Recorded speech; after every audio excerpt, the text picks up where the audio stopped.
बिस्मिल्लाहिर्रहमानिर्रहीम। अस्सलाम वालेकुम जी, क्या हाल चाल है आपके। उम्मीद करती हूँ आप सब खैरियत से होंगे। अल्हम्दुलिल्लाह मैं भी ठीक हूँ। तो आज मैं आपके लिए बहुत ही मज़े की सर्दियों की रेसिपी लेकर हाजिर हुई हूँ, जो है प्याज के पकोड़े, जो कि बहुत ही मज़े के तैयार होंगे। तो चलें जी, ये प्याज के मज़ेदार से खस्ता और करारे पकोड़े बनाना शुरू करते हैं। तो सबसे पहले यहाँ पे हमने ले लेना है प्याज। यहाँ पे मैंने प्याज ले लिया है 4 अदद मीडियम साइज़ का, और प्याज को मैंने स्लाइस की सूरत में कटिंग कर लिया। इसी तरह से आपने भी कटिंग कर लेना है। तो प्याज को शामिल करने के बाद हम इसके अंदर कुछ स्पाइसेस शामिल करेंगे। हरी मिर्चें यहाँ पे मैंने कटी हुई ये शामिल कर दी हैं 3 से 4 अदद। हरा धनिया हस्बे ज़रूरत शामिल करेंगे। नमक यहाँ पे मैंने आधा चम्मच शामिल कर दिया, और यहाँ पे सुर्ख मिर्च का पाउडर 1 टेबल स्पून आपने शामिल करना है। साथ ही 1 टीस्पून हल्दी शामिल करेंगे। जीरा हमने यहाँ पे ले लेना है 1 टीस्पून। खुश्क धनिया यहाँ पे 1 टीस्पून। साथ ही साथ इसके अंदर हम शामिल करेंगे 1 टेबल स्पून अनारदाना,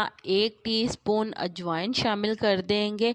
और यहाँ पे हमने ले लेनी है कसूरी मेथी। कसूरी मेथी यहाँ पे मैंने 4 टेबल स्पून की है। ये हमारे घर की तैयार की हुई खालस कसूरी मेथी है। इसका लिंक मैं यहाँ पे डिस्क्रिप्शन बॉक्स में दे दूंगी, आप ये रेसिपी देख सकते हैं। तो यहाँ पे मैंने बेसन ले लिया, और बेसन यहाँ पे मैंने शामिल किया है 1 पाव। 1 पाव बेसन शामिल करने के बाद हम इसके अंदर थोड़ा थोड़ा करके पानी शामिल करेंगे, और इसका एक बैटर तैयार कर लेंगे। थोड़ा थोड़ा पानी शामिल करके आप करेंगे तो अच्छी तरह से इसका एक बैटर तैयार हो जाएगा। यहाँ पे हमारा बैटर तैयार हो गया। तो यहाँ पे हमने ले लेना है खालस सरसों का तेल। आप खालस सरसों के तेल में एक बार लाजमी प्याज के पकोड़े बनाकर देखें, आपके पकोड़े बहुत ही ज़्यादा खस्ता और करारे तैयार होंगे। तो जैसे ही हमारा तेल थोड़ा सा गर्म हो गया था, तो इसके बाद हमने पकोड़ों का बैटर थोड़ा थोड़ा करके इसके अंदर शामिल कर दिया। आपने भी इसी तरह से इसके अंदर शामिल कर देना है, और इसे एक साइड से आपने पका लेना है। जब एक साइड से ये पक जाए तो आपने इसकी साइड चेंज कर लेनी है। तो साइड चेंज करने के बाद हम इसे दूसरी साइड से भी अच्छी तरह से पका लेंगे। मीडियम टू लो फ्लेम के ऊपर आप इसे जब पकाएंगे तो आपके पकोड़े बहुत ही मज़े के और खस्ता तैयार होंगे। अगर आप तेज़ आग के ऊपर इसे पकाएंगे तो आपके पकोड़े बाहर से पक जाएंगे और अंदर से बिल्कुल कच्चे रह जाएंगे।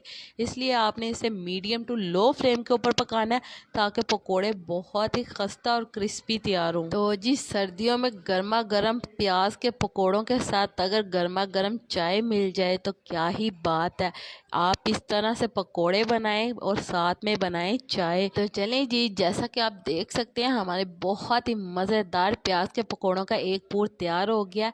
तो यहाँ पे बहुत ही मज़े के क्रिस्पी ये तैयार हुए हैं। तो इसी तरह से हम बाकी के सारे पकोड़े भी तैयार कर लेते हैं।